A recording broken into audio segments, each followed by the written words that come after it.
Buenas tardes, no sé qué le hice a mi iPad, que no puedo activar mi cámara, pero le damos la bienvenida al doctor Oscar Galindo. Hoy dos veces nos hemos visto en el día con su presencia y su participación.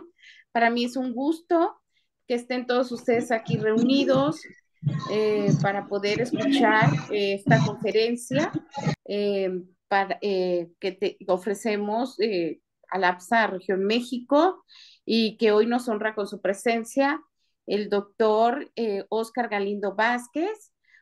Voy a dar una semblanza muy general de su currículum. Él es adscrito al Servicio de Psiconcología del Instituto Nacional de Cancerología, el INCAN, de la Secretaría de Salud. Es coordinador de la Unidad de Investigación y Desarrollo de la Psiconcología, miembro del Sistema Nacional de Investigadores Nivel 2 por el CONACYT, tutor de posgrados en psicología de la Universidad Nacional Autónoma de México, UNAM. También es profesor nacional del doctorado en Psicología de la Salud de la Universidad de Guadalajara, del CUCS. Él también es miembro de la Sociedad Internacional de Psico-Oncología, miembro coordinador del Grupo de Formación de Investigación Psicosocial de Oncología, FIPOL, y es autor y coautor de diversas publicaciones a nivel nacional e internacional. Por lo cual nos da mucho gusto recibirlo, doctor Galindo. Estamos listos aquí para poder escucharlo. Perfecto, Bienvenido, doctor. muchísimas gracias, doctora, por la presentación. Es un gusto que me hayan invitado para esta actividad de Alapsa México y bueno, principalmente poder interaccionar con todos ustedes en este día tan interesante del eclipse. Voy a compartir la pantalla, me dicen cuando ya se vea, por favor. Sí, doctor, también es co-host para lo que necesite. Perfecto, Ya comienza a compartir, ya se ve. muy bien, entonces vamos a ponerla en pantalla completa.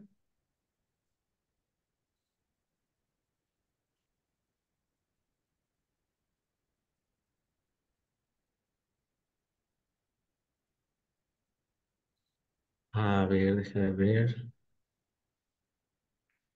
Denme un segundito.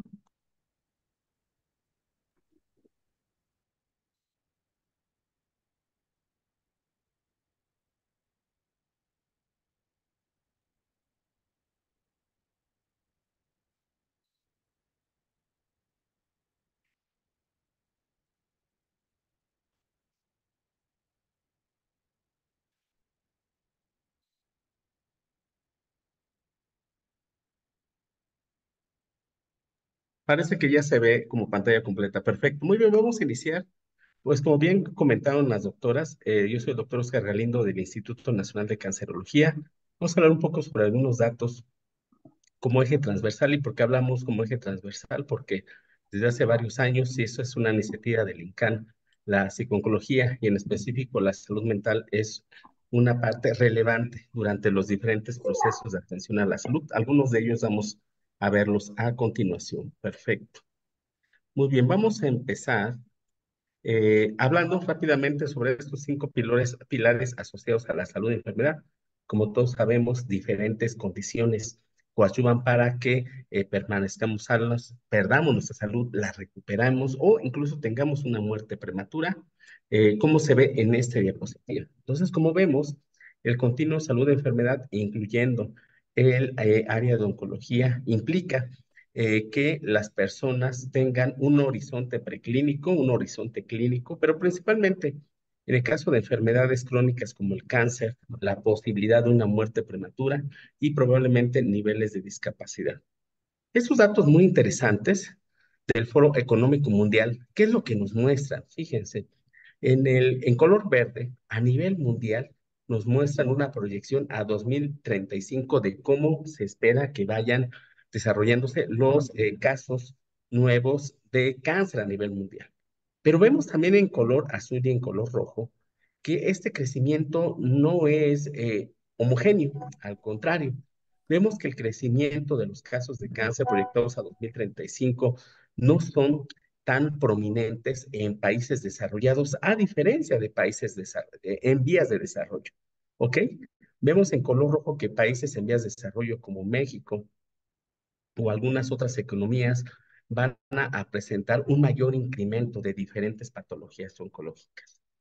De acuerdo al INEGI, como todos ustedes saben, vemos que después de enfermedades del corazón y diabetes mellitus son los tumores malignos la tercera causa de mortalidad y eso es fundamental. Por ejemplo, cáncer de mama, cáncer de próstata, cáncer colorectal ocupan los primeros tres lugares. Y algo interesante es que, bueno, cáncer de mama se habla bastante, cáncer de próstata se habla un poco menos, pero cáncer colorectal prácticamente nadie habla. Hace algunos días se acaba de conmemorar el Día de la Concientización en relación al cáncer colorectal. Y es un aspecto muy importante. ¿Por qué? Porque el cáncer colorectal principalmente se identifica como asociado a una mayor edad, pero principalmente a estilos de vida poco saludables. Tendríamos que estar hablando más sobre ese tipo de patologías. Ya cuando vimos la magnitud que estamos en el tercer lugar, después de problemas del corazón y de diabetes, vemos cuál es la distribución en edades tempranas, ajá, y en edades más avanzadas. En el INCAN vemos pacientes desde 16 años en adelante y entonces evidentemente nos concentramos en esas patologías. Vemos que conforme avanza la edad, cáncer colorectal, como les comentaba, ajá, cáncer de mama, van mostrando una prevalencia aún mayor y cáncer de próstata en el caso de los varones en 60 años en adelante. Eso es muy importante, principalmente porque vamos a hablar un poquito más adelante del término de detección oportuna que creo que al igual que al de prevención tendríamos que asumir de forma más frecuente en el sistema de salud. Hace un par de años, un año y medio, publicamos ese artículo y es muy interesante porque ese artículo es una réplica del estudio que hizo el doctor William Pierce de Massachusetts General Hospital en ASCO, en la Sociedad Americana de Oncología Clínica en México. Lo que hicimos aquí fue solicitarles a los oncólogos mexicanos de la Sociedad Mexicana de Oncología que nos respondieran una encuesta sobre el conocimiento y detección de distrés en pacientes oncológicos. ¿Qué fue lo que nos encontramos? Algo muy interesante.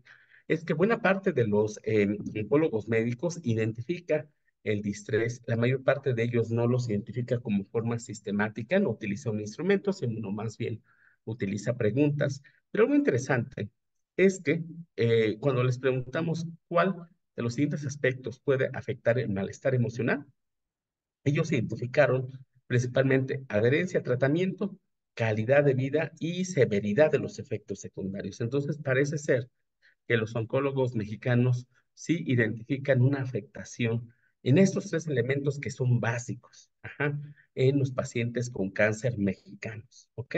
Vamos a hablar un poquito más de calidad de vida un poquito más adelante. Rápidamente, ustedes saben, todos sabemos que la evaluación en psiconcología tiene que utilizar procedimientos válidos y confiables. Y aquí muestro solamente aquellos que se utilizan en el INCAN. Pero, por ejemplo, en el área de pacientes de urgencias oncológicas, lo que hemos hecho es emigrado con escalas que son termómetros emocionales, pero son esos termómetros en donde se pregunta síntomas de ansiedad, distrés, depresión, aislamiento y necesidad de ayuda. Fuera de esto, usualmente son esos instrumentos, no son los únicos, pero son de los más utilizados, la escala HATS y el GAT-7 para síntomas de ansiedad. Estas escalas ya han sido validadas en población mexicana en el INCAN. Por ejemplo, en el caso de la escala de ansiedad, ajá, podemos ver que la HATS es una de las escalas más utilizadas. Tiene algunas observaciones psicométricas y áreas de oportunidad, pero desde el punto de vista clínico, podemos en pocos reactivos poder evaluar síntomas de ansiedad y de depresión, de acuerdo a sus dos subescalas. Esta es la versión que nosotros utilizamos. Se las podemos enviar sin mayor problema si a alguno de ustedes les interesa. Pero una que hemos estado utilizando mucho más es la escala GAT-7 y hemos implementado a inicios de este año ya una versión breve, que es la versión GAT y versión PHQ breve, que nos permite identificar síntomas de ansiedad, en este caso, que correlacionan, que van en parte de acuerdo con los criterios del DSM-4. Escalas varias y confiables tenemos una versión publicada para pacientes de genética y también tenemos una versión que está en proceso de publicación para población con cáncer más amplio. Esta es la escala, seguramente muchos de ustedes la conocen. Y cuando hablamos de depresión, tenemos el BDI, una escala bastante utilizada. Desde mi punto de vista, usualmente si es con fines clínicos, sería lo más conveniente utilizar la subescala de depresión del HATS o el PHQ-9. Tanto la GAT como el PHQ-9 han sido escalas que principalmente a partir de la pandemia han aumentado muchísimo su uso. Yo me atrevo a decir que durante la pandemia pues yo creo que fueron las escalas más utilizadas, PHQ-9 y GAT-7, y que en general se comportan de forma psicométrica, de forma muy adecuada.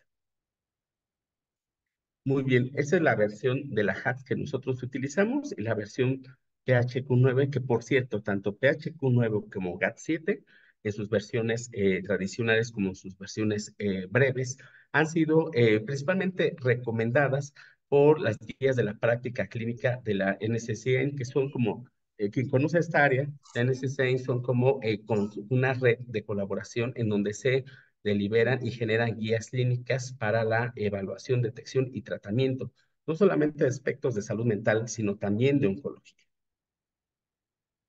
Entonces, esta en específica es, me atrevo a decir en mi equipo, la que utilizamos en un 60-70% de los casos, principalmente por su desempeño psicométrico. Creo que es una buena aportación que en el hecho que nosotros lo podamos utilizar en población. Muy bien, cuando hablamos de psico-oncología, en los centros oncológicos como Silvestre, en Miami, como en Memorial Sloan Kettering en Nueva York, como Sitio Pop en California, usualmente el primer elemento psicológico, el primer caballito de batalla que nosotros evaluamos es malestar emocional. ¿Ok? Algo que es importante aclarar es que si bien vimos ya PHQ, la GAT-7, vamos a ver el termómetro de malestar emocional, toda escala, toda escala psicométrica que tenga adecuadas propiedades psicométricas, se tiene que aplicar y se tiene que interpretar a la luz de una buena historia clínica. ¿Ok? Este es un mensaje muy importante porque en algunos casos me he encontrado con áreas de salud en donde aplican la escala y solamente aplicando la escala toman decisiones clínicas, ¿no? En el caso del INCAN tenemos una historia de salud mental para los pacientes, una historia de salud mental para los cuidadores primarios, que también indaga sobre antecedentes de problemas de salud mental, uso de servicios psiquiátricos a lo largo de la vida, que es muy importante para poder interpretar los hallazgos de estas escalas. Si alguno de ustedes quiere que les comparta la historia que nosotros trabajamos en el INCAN, sin mayor problema. ¿Ok? Entonces, cuando hablamos de malestar emocional, usualmente es el aspecto emocional que más se evalúa como primer contacto en psicooncología. Hay unas iniciativas desde hace varios años en donde se plantea que este debe de ser el sexto signo vital, así como nos toman la temperatura, como nos toman el peso. Esto tiene que ser un aspecto evaluado en psicooncología. En algunos centros oncológicos de Estados Unidos, esto lo aplica la enfermera, en otros el psicooncólogo o en otros el trabajador social. Y eso es muy relevante principalmente porque va a depender del sistema de salud y, por qué no decirlo, de la realidad y de los recursos de cada institución en el sistema de oncología. En el caso del INCAN, solamente son los profesionales de la salud mental los que la aplican. Este es el termómetro de malestar emocional que seguramente muchos conocen y su complemento que es la lista de verificación. Y algo que es muy importante es que las escalas que utilicemos en psicooncología al final nos tienen que ayudar para tomar decisiones en el sistema de salud. ¿Ok? De poco sirve si identificamos que el paciente tiene mínimo malestar emocional, alto malestar emocional. Eso nos tiene que ayudar para poder tomar decisiones. Por ejemplo, en el caso de pacientes que tienen niveles bajos, 0 o 1, pues entonces el malestar emocional, que es mínimo, probablemente sea suficiente un cuidado universal, una línea de autoayuda o enviarlos a Infocáncer, que es un servicio que tenemos en el INCAN. Niveles intermedios, aquí ya requerimos por lo menos counseling o procedimientos estructurados de terapia cognitivo-conductual. Sin embargo, cuando encontramos este grupo de pacientes con malestar emocional agudo, entonces son pacientes que tradicionalmente ya requerirían un esquema de tratamiento combinado con psiquiatría y psicooncología. Otro aspecto que desde mi punto de vista también hay que considerar es el elemento de calidad de vida. Aquí vemos una escala que es el EOR C30, que seguramente algunos de ustedes conocen. Calidad de vida es un aspecto fundamental en oncología. Después de sobrevida global y de sobrevida libre de enfermedad, la calidad de vida es un aspecto que es un objetivo del equipo de salud, del equipo de tratamiento.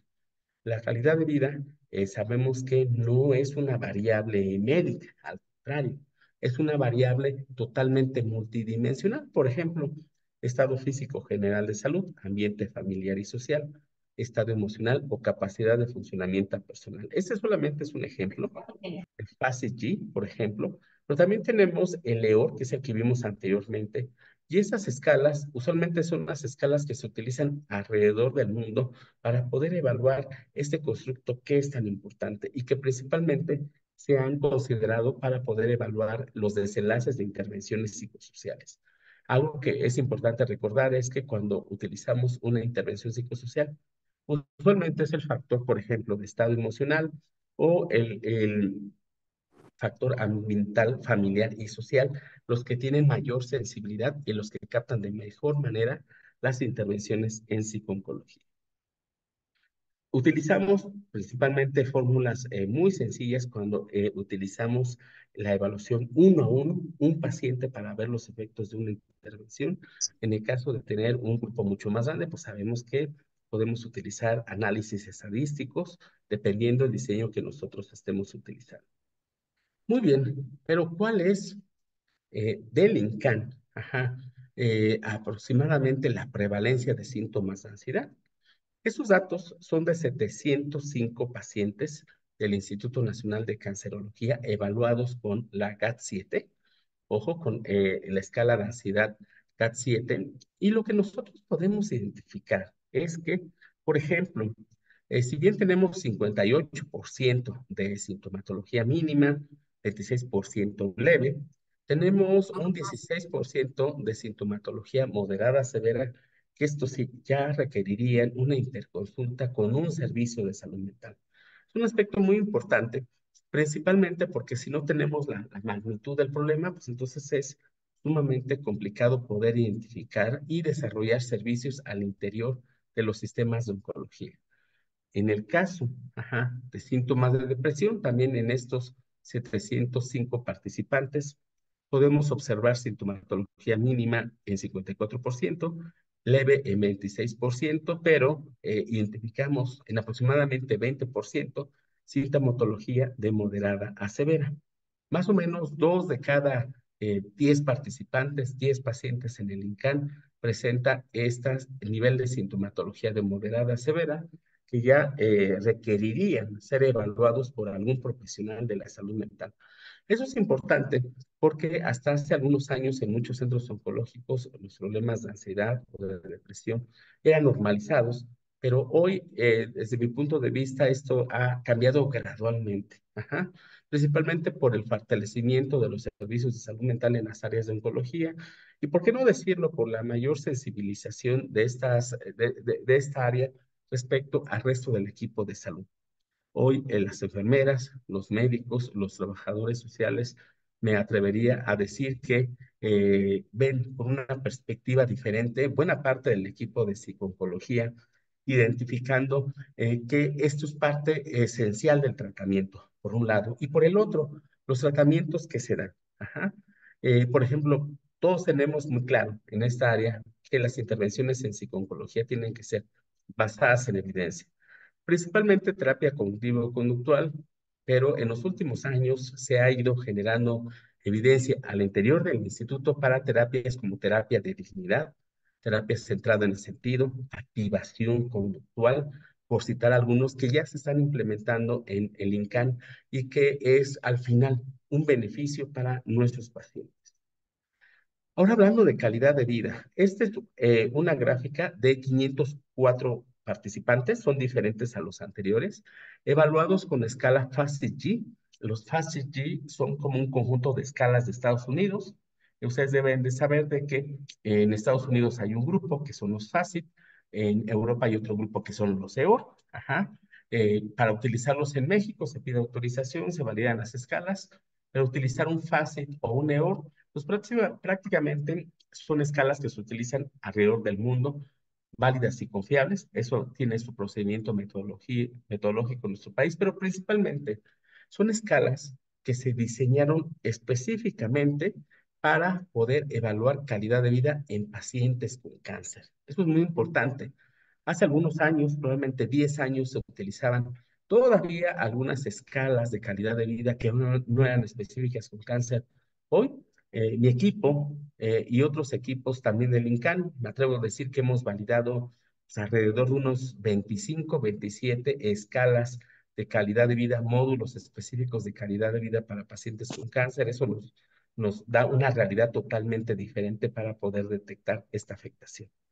Podemos ver que aunque 26% reportan un nivel alto de calidad de vida, 25% moderada, un 26% un nivel mínimo de calidad de vida. O sea, más o menos uno de cada 4 pacientes del INCAN presenta un nivel de calidad de vida bajo que requeriría evaluación y un abordaje totalmente multidisciplinario. ¿Ok? Un aspecto sumamente relevante.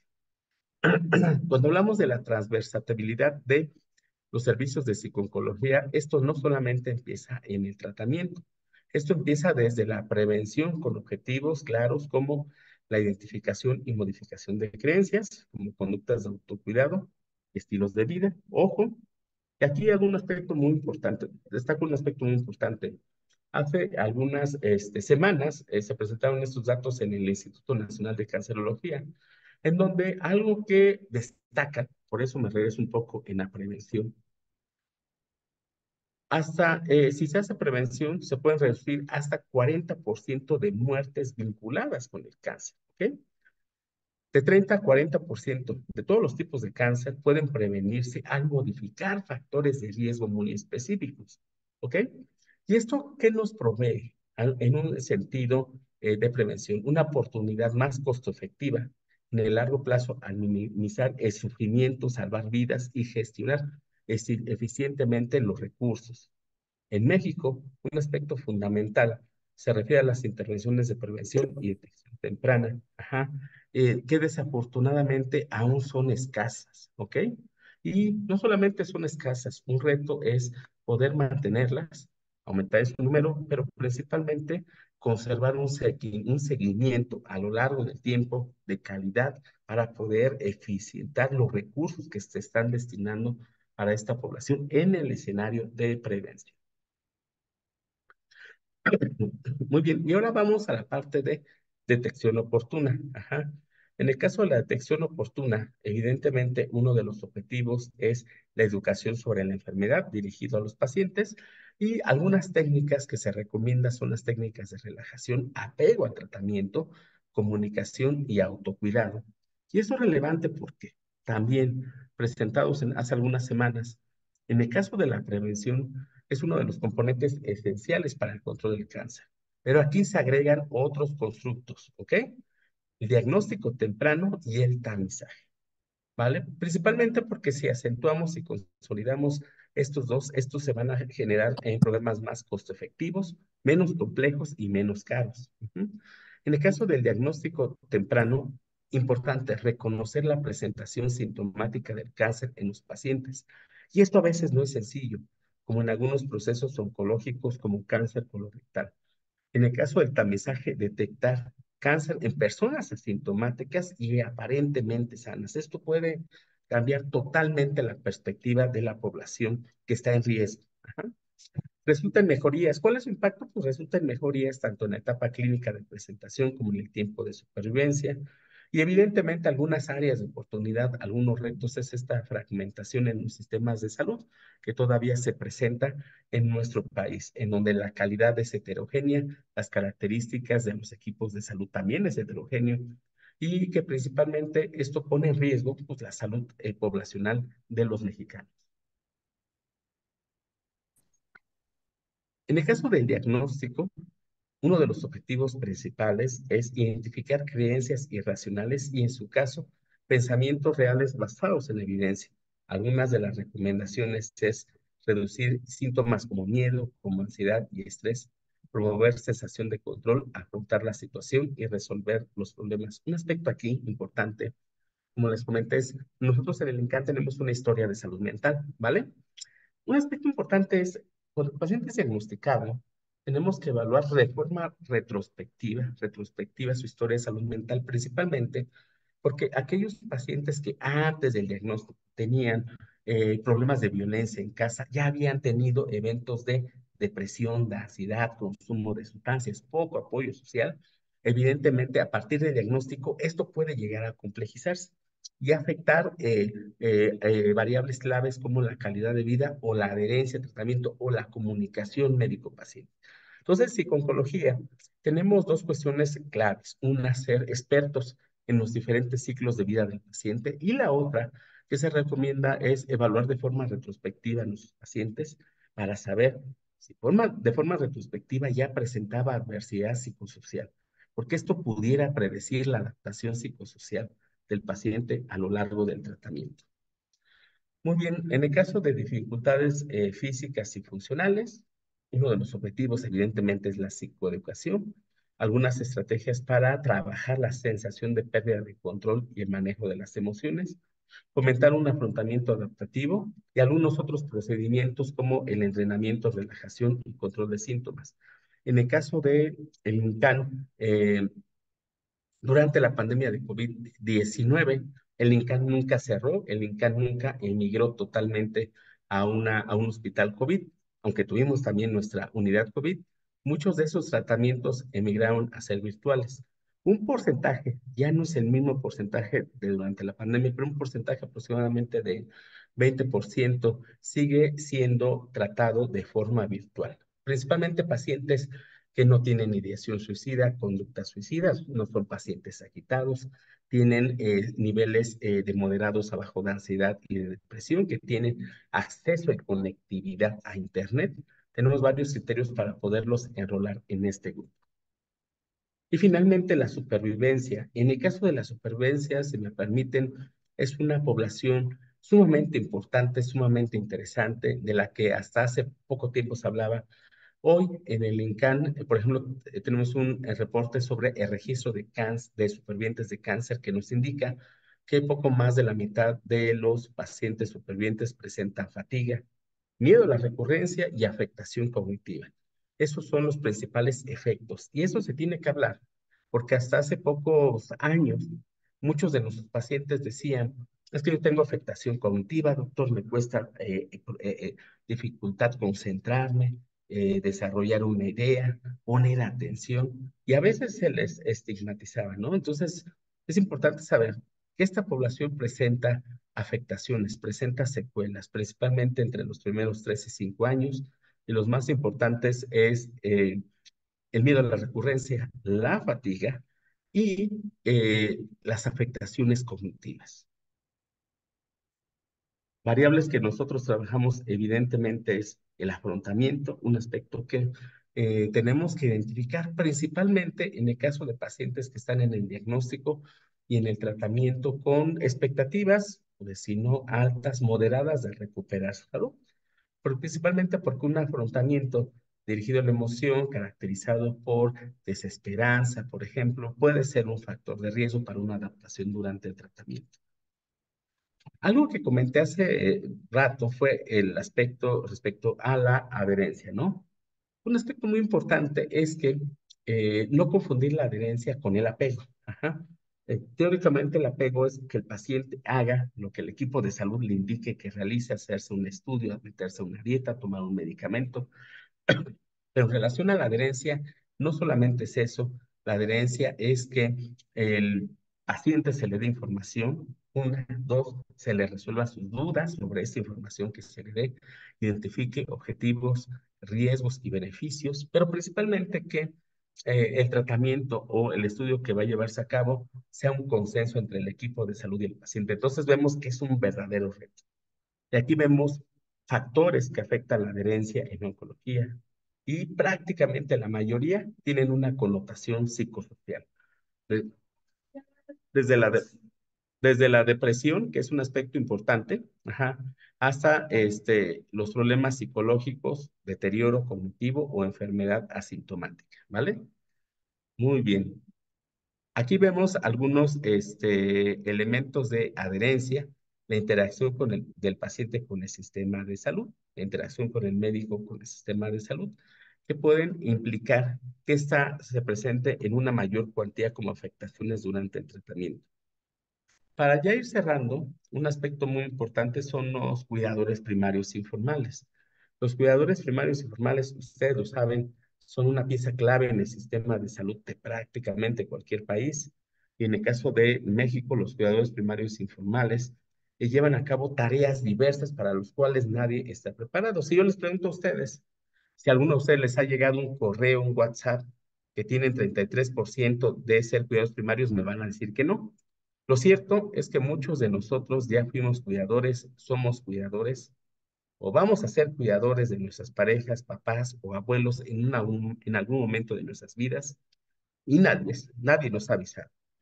Muy bien. Vemos que las afectaciones en el cuidado primario informal son vastas, ajá, sintomatología de ansiedad, de depresión, y usualmente esto tiende a aumentar cuando está el paciente en una fase paliativa. Y también vemos que las probabilidades de presentar afectaciones como depresión usualmente varían en mujeres, por ejemplo, un peor estado de salud, niveles clínicos de estrés, pocas habilidades adaptativas, un estado funcional limitado de parte del paciente. eh, y esto es muy importante, principalmente porque se tienen que generar más programas para esta población, para los cuidadores primarios. En cuidados primarios, en una muestra de 359 participantes, podemos observar que hasta poco más del 30% presenta sintomatología moderada severa en relación a depresión y poco más del 20% sintomatología moderada severa en respecto a síntomas de ansiedad.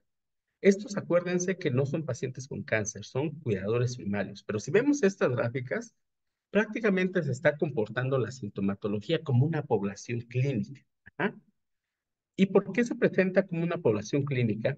Porque en un estudio derivado, un análisis secundario derivado de esta muestra de 359 participantes, ellos nos reportaron que 49% de nuestros cuidadores del INCAN presentan algún problema de comorbilidad, principalmente hipertensión y diabetes.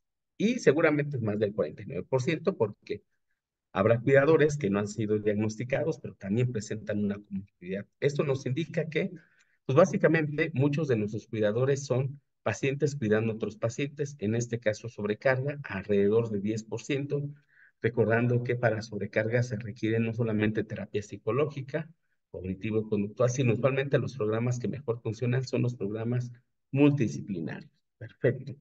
Muy bien, eso es lo que yo les quería presentar en esta sesión de ALAPSA para poder describir brevemente lo que pasa con los pacientes, con los cuidadores y a lo largo de esta fase de prevención, detección oportuna, diagnóstico, tratamiento y periodo de sobrevivencia, cuáles son las recomendaciones que hacen y mostrar una vez más que la psiconcología es un elemento transversal. Y esto que solamente vimos a pacientes y a sus cuidadores. También el equipo de salud puede ser receptor de programas de atención psicosocial. Por mi parte sería todo. Aquí tienen algunas redes sociales, mi correo electrónico, si alguno de ustedes tienen dudas o preguntas para poderlo contestar. Muchas gracias. Muchas gracias, doctor Oscar Galindo. Interesantísimo, interesantísimo todo. Abro los micrófonos, por favor, para quien quiera hacerle alguna pregunta al doctor. Tenemos unos minutos para aprovecharlo, por favor. Cualquier pregunta que tengan, este, se la pasamos.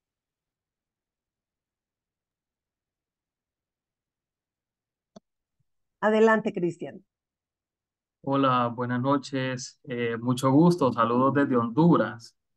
Eh, Muy contento realmente por este encuentro y muy gratificante también.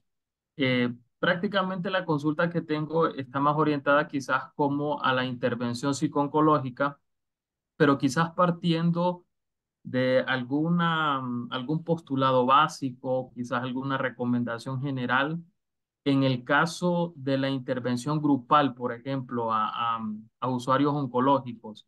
No sé qué recomendación quizás se podría dar en función de aquellos sistemas, por ejemplo, sociosanitarios que quizás se encuentren, como lo vi en la presentación, un poco fragmentado, Ujú. ya que también es nuestra realidad, ¿verdad? Entonces, prácticamente por ahí va.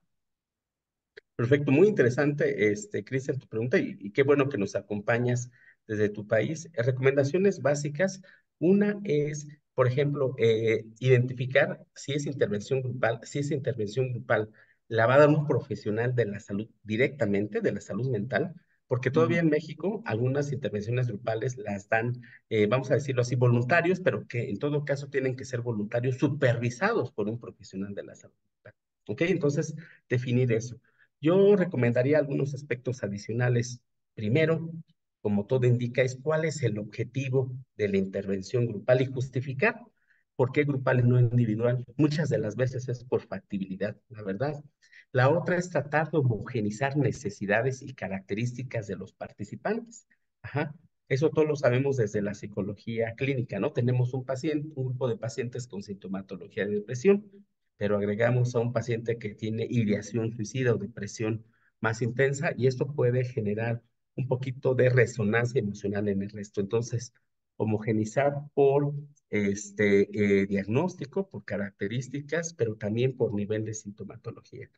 Algo que te recomendaría, Cristian, son tres cosas adicionales. Una, es tratar de tener por escrito, ajá, el objetivo, las características de la población, pero principalmente los objetivos y componentes de cada sesión. Ajá. Tal vez 3 sesiones, 4 sesiones, cuál es el componente de esta sesión y el objetivo. Tener muy claro cuáles van a ser las actividades terapéuticas y las harás en casa para la siguiente sesión. Con el objetivo que tengas un seguimiento muy bonito, muy claro de lo que estamos haciendo, principalmente porque en una sesión grupal, a lo largo de las sesiones va a haber variabilidad. Algunos pacientes no van a ir, unos van a faltar una sesión. Entonces, definir a partir de esto como un tratamiento integral recibido. La otra es tener una forma de evaluación. Como a mí me decían en la escuela de salud mental aquí en México, en la Facultad de Medicina de la UNAM, siempre, siempre que nace una intervención, tiene que nacer su hermanita, ¿no? La forma de evaluación. Entonces, tener muy claro, una, ¿cómo vas a evaluar? Ajá, desde el inicio en el pre y el post. Ajá, tal vez algo muy sencillo, ¿eh? Algo como frecuencia de conductas, bueno, es algo muy sencillo, pero es claro. Ajá, si se puede, tal vez un conjunto de escalas breves, ajá, en donde cada uno de los miembros contesten de forma individual. Y entonces, tener una perspectiva de cómo llegan los participantes y cómo terminan tu intervención grupal. Esa parte sería muy importante. Y algo adicional es ya en este escenario de la tecnología, si es factible para ti, tal vez combinar lo que estamos haciendo en el INCAN, sesiones virtuales con presenciales. Ajá, pero eso es de cada institución. Porque muchos de nuestros pacientes, Cristian, te confieso, nos dicen, doctor, principalmente supervivientes de cáncer, doctor, si quiero ir a terapia, pero vivo en Cuernavaca, vivo en otro estado, y otra oportunidad nos dicen, pero me gustaría la sesión por virtual, como en este caso, pero a las 7 de la noche, ya que regreso de trabajar. Entonces, son varias áreas de oportunidad, ¿no? Entonces, serían mis recomendaciones. Seguramente te va a ir muy bien. Y bueno, si hay alguna cuestión que podamos comentar, pues, estamos a la orden. Perfecto. Muchas gracias. Gracias. Muchas gracias, Cristian. Muchas gracias, doctor. Por aquí nos ponen en el chat que les gustaría conocer más sobre las escalas que manejan y si nos las podría compartir. Entonces, yo creo que el camino que podríamos utilizar sería que nos hiciera el favor de compartirnos a nosotros como al APSA y nosotros vía mail hacérselos llegar a las personas que nos las pidan. Sí, sí, Este, sí, con tener, mucho gusto. Y de hecho le voy a ser muy franco. Yo le puedo mandar todas las escalas, pero hay alumnos que tengo que incluso saben más de esa escala que yo mismo porque fue su tesis doctoral. Entonces yo le puedo enviar toda la información, las escalas junto con los artículos. Y si hay dudas más específicas, algunas corresponderán a mí y tengo personas en mi equipo conocedoras de constructos muy específicos que con gusto les podrán responder con dudas específicas, pero con gusto se los puede enviar con Alapsa y Alapsa con toda la tranquilidad puede distribuirles. Muchas gracias, doctor. Ya se estará poniendo Rosa Marta de acuerdo con usted. Tenemos pregunta de Jimena. Adelante, Jimena. Hola, doctor. Hola Jimena, mucho gusto en verte. Mucho gusto. Siempre es un placer escucharlo y refresca mi interés por este tema. Actualmente estoy estudiando terapia dialéctica conductual para estos pacientes que tienen ideación suicida, pensamientos de muerte o mucha regulación emocional en etapas muy críticas y difíciles de la enfermedad. Me parece una intervención muy adecuada o sea, me gustan mucho para esos momentos, ¿no? Pero, ¿usted sabe si en alguna universidad o en algún hospital estén como, haciendo un protocolo con este tipo de terapia? Ok, ¿O en qué buena Latinoamérica? pregunta. Ajá. Te voy a ser súper sincero. Mi única idea que tengo con esa terapia es en un hospital que se llama Memorial Sloan Kettering en población latina, que está en Nueva York. Creo que pudiéramos igual juntar esfuerzos, ajá, para ver qué están haciendo ellos, porque vamos a meter pues, un protocolo de otro tipo, pero sí sé que están haciendo esto. Lo que podríamos es tal vez como juntar equipo para ver qué están haciendo ellos en población latina, el trabajo que está realizando y tal vez fortalecerlo. Yo creo que esa pudiera ser una buena oportunidad. Y Sí, principalmente porque este modelo que mencionas, sí ya he visto varios reportes que muestran evidencia para un grupo muy particular de pacientes. sí, sí. Lo voy a escribir a ver si podemos hacer algo.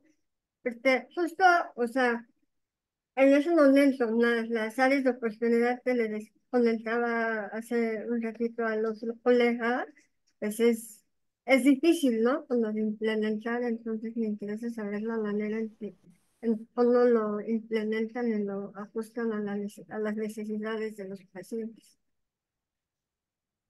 Sí, si estás de acuerdo, me puedes enviar como recordatorio al correo. Yo le escribo a mi colega Sí, para ver, claro que sí. cotejar qué está haciendo y podemos plantear tal vez en una reunión en 1 o 2 semanas. Sí, te escribo. Muchas Muchas gracias. gracias, Jimena. Gracias, Jimena. Gracias, doctor Oscar. Nos preguntan por aquí que en México, ¿dónde recomienda poder capacitarse en psico-oncología? Ok, es una muy buena pregunta y que es muy recurrente. A decir verdad, hay un programa de maestría en psico-oncología de la Universidad de Querétaro con la que trabajo, eso puede ser una opción. Y yo lo comento muy francamente, muchas de las personas que me dicen que se quieren capacitar, habrá que evaluar como las condiciones en las que estamos. Desde mi punto de vista, lo ideal, ¿no? Sería tal vez entrar, podría ser una maestría o un doctorado, incluso una de la UNAM o de la Universidad de Guadalajara, por citar algunos ejemplos, en donde el proyecto de investigación sea centrado en el área de oncología y entonces pues capacitarnos con las personas o con los grupos, que ya hay varios en México que son expertos en esta área, aunque no necesariamente se llame psico-oncología el posgrado.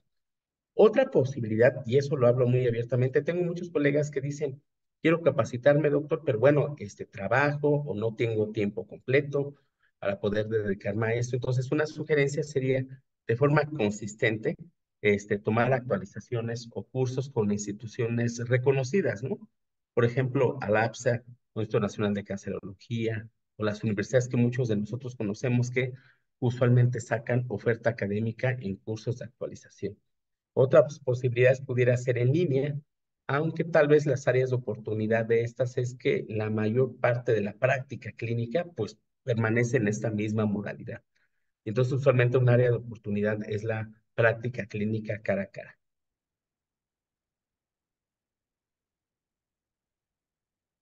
Perfecto, muy bien, pues muchas gracias, doctor. Tenemos por ahí pues varias solicitudes de los instrumentos.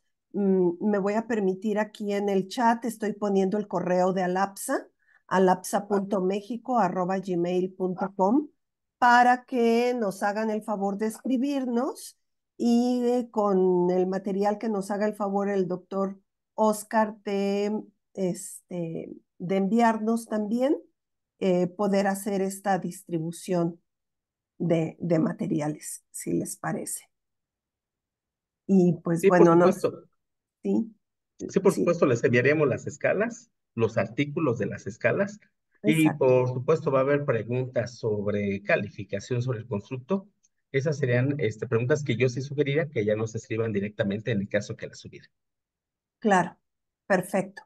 Muy bien, doctor Oscar. ¿Su correo cuál es? ¿Podemos Y el escribirlo? correo creo que está en la pantalla, es PSI Unigalindo, ¿sí es Ah, correcto? ok. Ajá. psiunigalindo@gmail.com. Sí, ese sería el más conveniente, porque es el que consulto diario varias veces al día.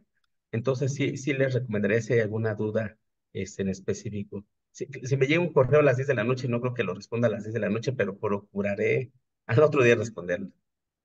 Perfecto, doctor Galindo. Le agradezco mucho. No sé si hay alguna otra pregunta por ahí. La doctora Rosa Marta, por aquí Ya puedo por... hablar, Ah, ok. ya pude activar, no sé qué le pasó a mi, a A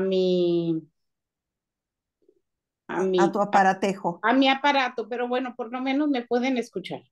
A tu Sí, DS. ok, pues quiero agradecerle, doctor Oscar Galindo, por toda esta eh, conferencia que nos brindó, su esfuerzo y su compromiso con los psicólogos de la salud. Pues en este sentido, a nombre de ALAPSA le damos estas gracias y obviamente lo que usted nos presenta está dándonos alternativas a varios de los que estamos aquí escuchándolos. Son estudiantes del doctorado en psicología de la salud, otros son estudiantes de psicología, otros son profesionales ya de psicología y áreas afines. Y creo que usted nos da un panorama muy importante de cómo abordar. Y creo que también a partir de esto, pues el modelo que usted utiliza puede ser aplicable en otras afectaciones crónicas de enfermedades crónicas de salud como tal. Y yo me quedo con esa inquietud, ya que en el doctorado y en nuestra práctica profesional, pues trabajamos con pacientes oncológicos, también con cardiopatías, con cirrosis hepática, con diabetes, y creo que esta alternativa es muy importante. Además del el manejo de los instrumentos de evaluación, que son los más actuales que usted nos está presentando, que se comparten también por otros profesionales de la salud, que creo que es una gran aportación que usted nos ha brindado el día de hoy. Yo quiero agradecerle a nombre de todos nosotros y también del comité de ALAPSA, de la mesa directiva, su disposición y de que siempre está apoyándonos para poder formar psicólogos de la salud. Muchísimas gracias, doctor Oscar. El agradecimiento es mutuo. Muchas gracias por la invitación. En lo que pueda colaborar con ustedes, con ALAPSA, con las diferentes universidades y con varios de mis colegas que me da mucho gusto verlos esta tarde-noche. Y bueno, les envío un abrazo desde la Ciudad de México. Pues va el abrazo de regreso de Guadalajara desde muchas partes. Por ahí le iba a responder también la doctora Rosa Marta, me parece. Un placer escucharlo, nos dicen desde la Universidad Autónoma de Nuevo León. Un saludo de Mónica Lisset Garza García. Y pues muy agradecidos, doctor, muy agradecidos con su ponencia y seguimos en contacto. Muchísimas gracias. A todo mundo los invitamos por ahí a que se manden su solicitud de amistad a la página de Facebook, porque estamos constantemente a partir de ahí, pues dando información de los cursos, de las charlas y de todo lo que se pueda presentar. Y le pongo por ahí un correíto, doctor Oscar, para que ya nos tengamos registrados a través del mail. Perfecto. Perfecto, Muchas muchas gracias. gracias. Un fin de día eclipsado muy feliz. Y pues bueno, cerrando de una manera muy agradable este día histórico también en la cuestión astrológica para México. Que tengan muy bonita noche. Hasta luego, bye. Hasta Buenas luego. noches.